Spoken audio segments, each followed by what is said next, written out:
kriteria keris bagus itu sebenarnya ada banyak kriterianya ya. Nah, nanti ini saya bahas semuanya ya.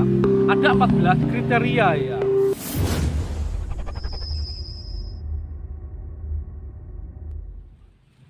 Rahayu, Rahayu, Rahayu. Ketemu lagi dengan saya Teddy Wahyono di channel tempat mengenal keris dan pusaka Nusantara lainnya dengan akal sehat dan hati terbuka. Nah, kali ini saya masih akan membahas ya, jadi tentang pertanyaan dari teman-teman ya.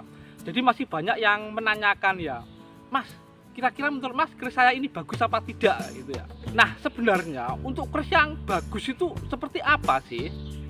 Nah, sebelum saya bahas, buat teman-teman yang belum subscribe, silahkan subscribe dulu biar tidak ketinggalan informasi dari channel ini ya. Nah, jadi kembali lagi ya. Jadi untuk kriteria keris bagus itu sebenarnya ada banyak kriterianya ya, ada banyak kriterianya. Saya sudah bahas ya, nanti ini saya bahas semuanya ya. Ada 14 kriteria ya. Tapi biasanya ada yang membuat simple menjadi cuma 3 tos. Mungkin teman-teman sering dengar ya, tos. Jadi lihat tangguh utuhnya sama sepuhnya kayak gitu ya.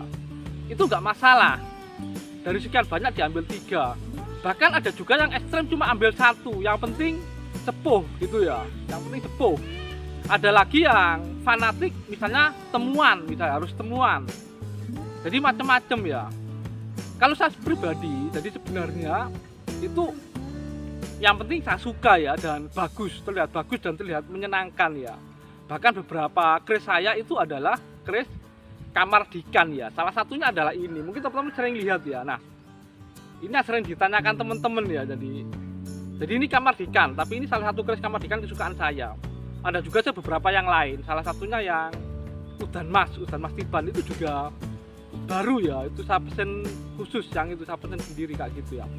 Nah, sebenarnya dalam dunia perkerisan itu salah satu senior perkerisan yaitu almarhum Bapak Haryono Haryoguritno sudah pernah merangkum ya. Jadi keris yang bagus ya, itu ada 14 kriteria. Jadi antara lain itu adalah yang disingkat Toh, Si, Rat, Mor, Puh, Jo, Ngun, Da, Ta, Ting, Kara, Pu, Go. Ada 14. Jadi Toh itu keutuhannya. Jadi kriteria pertama itu dilihat keutuhannya. Mau keris dari berbagai era itu yang lebih bagus itu yang utuh. Si itu besi atau besinya. Jadi memang ada beberapa jenis besi ya, dari penampakannya itu bisa dilihat itu kira-kira besinya bagus apa enggak gitu ya. Tuh si rap itu garap. Jadi salah satu kayak gini nih ya. Jadi garapnya terlihat bagus kayak gitu ya. Dan bisa dibilang bukan garap yang asal-asalan. Terus tuh sirap mor, pamor. Jadi pamornya itu seperti apa? Contohnya keris ini ya. Ini pamornya juga cukup bagus ya. Itu tergantung tempaannya ya, teknik melipatnya ya, dan bahan pamornya juga kayak gitu. Morpuh, sepuh, kesepuhannya seperti apa? Kalau ini jelas nggak sepuh ya, ini baru ya ini ya. Ini era Kamardikan. Jadi ini keris era Kamardikan. Tapi yang jelas ini jelas, jadi eranya jelas ya. Morpuh, Jo, wojo, wojonya seperti apa, atau baja, selorok bajanya. Nah, ini bisa dilihat ya, ini yang zoomnya ini ya. Jadi lebih detail, yang abu-abu yang tepi itu bajanya. Jadi morpuh, jongun, wangun itu secara keseluruhan ya. Jadi pas apa enggak gitu, apakah ada yang kurang atau justru berlebihan alay itu ya. Jadi itu juga menentukan ya wangunnya, kewangunannya, wangun atau pas enggaknya. Morpuh, jongun. Pada dapur ya. Kali ini dapur Rogo Sosro, kadang-kadang memang dapur itu menentukan ya. Kalau untuk mungkin zamannya sama, materi bahan sama, tempaan sama, garapnya sama, tapi satunya dapur brojol sama dapur Nogo biasanya mungkin yang dinilai lebih tinggi yang dapur Nogo karena mungkin lebih rumit pembuatannya. Kalau untuk aspek yang lain sama ya. Tapi ada kalanya dapur Nogo yang misalnya korden juga ada kalau dibandingkan dengan yang dapur brojol garap bagus, tentu saja kalah gitu ya. Jadi memang nggak bisa dipastikan atau dapur ini lebih bagus, nggak bisa ya. Harus lihat keseluruhannya gitu. Ta itu tantingan itu adalah menanting keris langsung ya, jadi merasakan beratnya. Jadi itu memang beberapa era, apalagi yang tua-tua banget itu tantingannya berbeda ya, kalau untuk ukuran atau volume yang sama ya dengan keris-keris yang baru. Pada dasarnya yang baru biasanya lebih berat kayak gitu ya. Itu umumnya.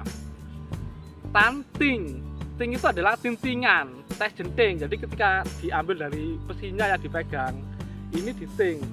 Ting, nanti itu bunyi ya. Jadi itu namanya tintingan atau tes jenting.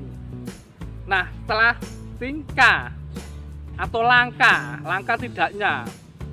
Jadi keris-keris biasanya ini seperti diantikan ya. Jadi ada keris terutama yang era lama yang entah itu pamornya yang langka, dapurnya yang langka gitu ya, atau karya empu tertentu yang memang nggak banyak menghasilkan karya. Misalnya Empu Supo waktu di era menjadi Pangeran Sedayu itu karyanya nggak banyak, makanya Tangguh Sedayu itu yang karya Empu Supo itu dianggap langka dan nilainya cukup tinggi kayak itu. K. Setelah K adalah rah sejarahnya. Jadi keris itu juga bisa dilihat dari sejarahnya, itu menentukan wah ini dulu yang megang raja atau apa, atau ada di peristiwa penting tertentu atau peristiwa besar tertentu. Itu sejarah itu juga menentukan. Kalau ini baru berarti sejarahnya baru dimulai ya,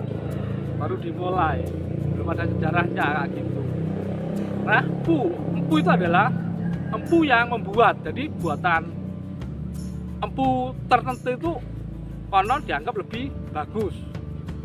Misalnya kayak di zaman Majapahit, Empu Supo itu cukup terkenal, walaupun ada banyak empu ya di era Sultan Agung juga. Dari sekian ratus empu ada 9 empu Bekulun atau empu Tinde. Nah 9 ini dianggap yang karyanya bagus, jadi empu itu menentukan ya. Empu keris, nggo itu ngungguh ya, jadi keserasian atau keharmonisan ya. Nah sebenarnya untuk lebih detailnya, jadi tiap-tiap bagian itu sudah saya bahas di beberapa video saya sebelumnya ya, itu saya bahas detail karena nggak saya bahas keseluruhan. Jadi ada yang 3-4 kriteria kayak gitu.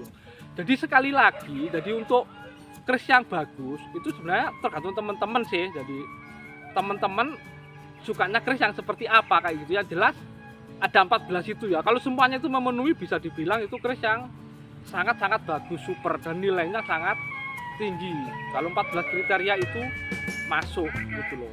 Soalnya dalam kenyataannya dunia perkerisan ada beberapa doktrin ya. Jadi keris ini dianggap lebih bagus, keris ini dianggap lebih bagus kayak gitu ya. Mungkin teman-teman tahu sendiri doktrin-doktrin apa saja ya. Jadi memang ada semacam pengkondisian, jadi bahwa keris ini lebih bagus. Misalnya kalau dalam zaman dulu itu keris sepuh itu lebih bagus dibandingkan keris yang lebih muda, jadi seperti itu ya. Jadi ada, jadi doktrin semacam itu ada, dan teman-teman harus mulai menambah wawasan, lihat-lihat buku gitu ya. Jadi megang-megang keris berbagai era dari yang lama sampai yang terbaru, nanti teman-teman akan tahu kelebihan dan kekurangannya masing-masing.